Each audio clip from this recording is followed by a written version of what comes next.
Good morning.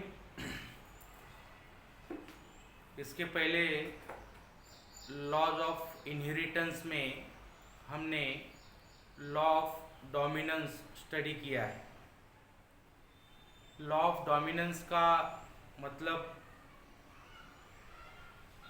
जब हम दो पेरेंट्स जो होमोजाइगस कंडीशन में होते हैं उनको जब हम क्रॉस करते हैं तो हमें F1 जनरेशन मिलता है और उस F1 जनरेशन में जो भी कैरेक्टर खुद एक्सप्रेस होते हैं उन्हें हम डोमिनेंट कैरेक्टर बोलते हैं और जो कैरेक्टर खुद एक्सप्रेस नहीं होते हैं उन्हें हम रिसेसिव कैरेक्टर बोलते हैं। इसी को हम लॉ ऑफ डोमिनेंस बोलते हैं। उसके बाद मेंडल ने एक सेकंड जो स्टेटमेंट दिया है, जो सेकंड लॉ दिया है, उस सेकंड लॉ का नाम है लॉ ऑफ सेग्रीगेशन। सेग्रीगेशन का मतलब है टू सेपरेट आउट। सेग्रीगेशन का मतलब है to separate out. This is the second statement of inheritance. इसी लॉ को और एक नाम है, this is also called as the law of purity of gametes. अब इसको law of purity of gametes क्यों बोलते हैं वो एग्जाम्पल लेने के बाद मैं लास्ट में एक्सप्लेन करता हूँ। पहले लॉ ऑफ सेग्रीगेशन का मतलब आपको समझ में आ गया कि सेग्रीगेशन का मतलब है टू सेपरेट आउट। इसका पहले स्टेटमेंट हमें स्टडी करना पड़ता है, फिर उसका एक एग्जाम्पल लेके how to separate out this gametes ये हमें जानना जरूरी है। तो पहले सबसे इम्पोर्टेंट पॉइंट ये है कि लॉ ऑफ सेग्रीगेशन का स्टेटमेंट क्या है। अभी इस लॉ ऑफ सेग्रीगेशन में भी स्टेटमेंट में क्या होता है, when two homozygous individuals, when two homozygous individual cross with each other with one or two sets of contrasting character that produce the F1 hybrid. In that F1 hybrid forms the two gametes. These two gametes or alleles do not mix with each other, not altered with each other, but they segregate at the time of gamete formation. This is the statement of law of segregation. इसका पहले मैं आपको meaning बताता हूँ। इसमें जब दो homozygous parents एक दूसरे के साथ क्रॉस होते हैं, क्रॉसिंग होने के बाद इसमें से हमें F1 हाइब्रिड मिलता है, यानी F1 जनरेशन मिलता है। उस F1 जनरेशन में हमें दो गैमेट्स मिलते हैं और ये जो दो गैमेट्स है एक दूसरे के साथ मिक्स नहीं होते, एक दूसरे को अल्टर्ड नहीं करते, मगर जब उनको उनके गैमेट्स पड़ते हैं, यानी उनके गैमेट्स का सेग्रीगेशन होता है, उसके गैमेट्स जब सेपरेट होते हैं तो वो अलग अलग होते हैं और इसी फिनोमेनन को हम लॉ ऑफ सेग्रीगेशन और law of purity of gametes बोलते हैं। अभी इसका एक एग्जांपल हम लेंगे, उसकी मदद से आपको समझ में आएगा कि law of purity of gametes का मतलब क्या है और टू सेपरेट आउट का मतलब क्या है। तो इसमें first of all take the phenotype, और फिनोटाइप में हम 7 पेयर्स ऑफ कॉन्ट्रास्टिंग कैरेक्टर जो मेंडल ने हमें दिए हैं उसमें से कौन सी भी एक पेयर आप ले सकते हैं। यहाँ पे लेंगे homozygous round seeded pea plant, round seeded pea plant, round seeded pea plant. इसका जो क्रॉस है हम लेंगे homozygous that is the wrinkled seeded pea plant, wrinkled seeded pea plant। यानी पी प्लांट में एक कॉन्ट्रास्टिंग कैरेक्टर है। डोमिनेंट कैरेक्टर में पी प्लांट के सीड्स राउंड होते हैं और रिसेसिव कैरेक्टर में जो पी प्लांट है उसके जो सीड्स होते हैं वो व्रिंकल्ड होते हैं, व्रिंकल्ड सुरकुत्या पडल्याप्रमाणे म्हणतो आपण त्याला, व्रिंकल्ड होते। नेक्स्ट इसके जो जीनोटाइप है जो मेंडल ने हमें दिए हैं उसको इंडिकेट करना पड़ता है, और इसके जो जीनोटाइप है राउंड के लिए कैपिटल आर, और जो व्रिंकल्ड के लिए है वो स्मॉल आर, राइट। उसके बाद उसके हम गैमेट्स क्रिएट करते हैं। ये होमोजाइगस कंडीशन है। इसके पहले लेक्चर में मैंने आपको बताया था ये कैपिटल आर इंडिकेट करेंगे, राइट। उसके बाद ये जो स्मॉल आर है ये भी होमोजाइगस कंडीशन है, तो इसका एक गैमेट आता है, right, capital R, small are.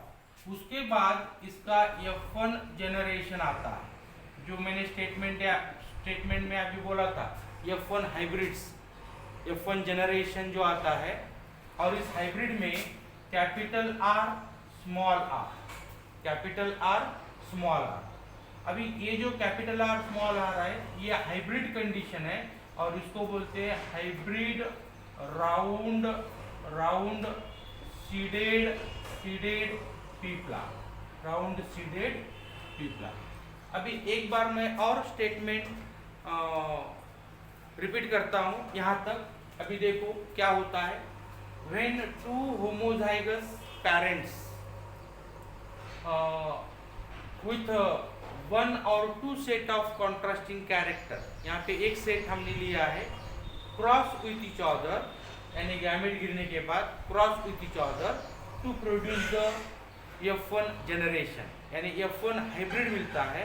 और उस F1 हाइब्रिड में यहाँ पे एक पेरेंट है जिसमें दो जीन्स, दो अलील्स, दो अभी यहाँ पे कैरेक्टर दिखाई दे रहे, और इस पेरेंट को हम बोलते हैं hybrid round seeded pea plant. अभी ये F1 जनरेशन है, यानी F1 हाइब्रिड्स है। ये हाइब्रिड्स में के जो दो जीन, दो अलील है, ये एक दूसरे के साथ मिक्स नाही होते, हे एकमेकांमध्ये मिक्स होत नाही, एकमेकांमध्ये अल्टर्ड होत नाही, right.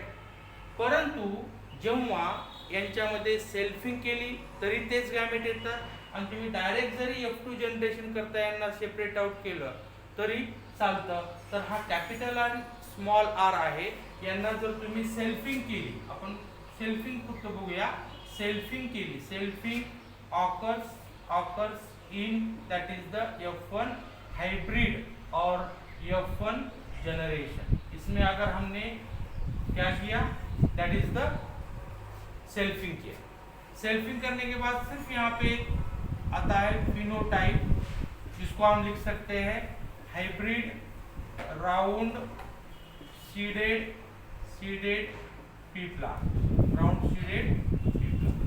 Cross hybrid round seeded pea plant, right, okay.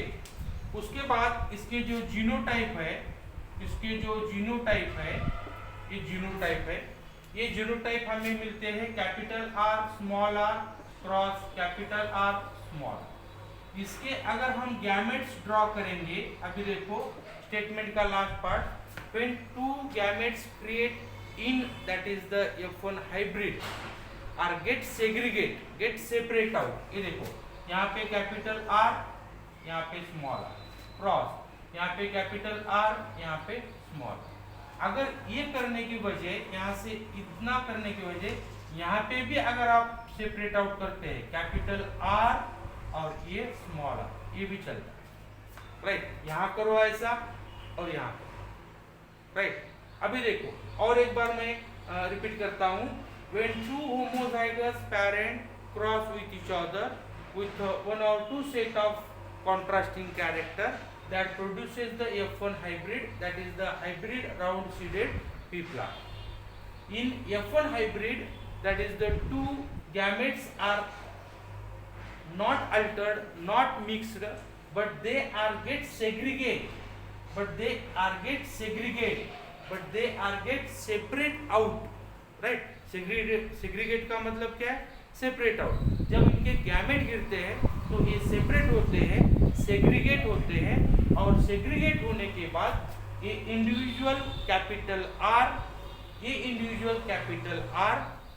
indicates the character of only roundness, that is pure for roundness, while second one, that is the small r, that factor that express only pure for the, that is the wrinkledness, right? यानी इसका मतलब क्या है? ये जो round है, ये roundness सिर्फ राउंड कैरेक्टर, सीड का जो राउंड कैरेक्टर है उसके लिए स्पेसिफिक है, उसके लिए प्योर है। और यहाँ पे अगर स्मॉल आर देखेंगे, it is pure for only, that is the wrinkledness, वो सिर्फ wrinkledness के लिए प्योर होता है। इसी बेसिस के ऊपर this law of segregation is also known as law of purity of gametes. इसका मतलब है कि जब F1 हाइब्रिड में के जो दो जीन्स होते हैं वो गैमेट्स क्रिएट करते हैं, और वो गैमेट्स क्रिएट होने के बाद each and every factor, each and every gamete is pure for that particular character, so that capital R is pure for roundness and the small r pure for wrinkledness, and such phenomenon is known as law of purity of gametes. Okay, so this is called as the law of segregation. आप देख सकते हैं यहाँ से यहाँ तक हम explain करते हैं, और उसको टेक्स्ट में यानी एक्सप्लेनेशन में इसको हमें लिखना पड़ता है। इसको क्यों हम law of purity of gametes बोलते हैं। इसके ऊपर ऐसा भी क्वेश्चन आ सकता है कि why law of segregation is also known as law of purity of gametes. Okay, thank you. This is about the second law, and then in next lecture we will discuss about the third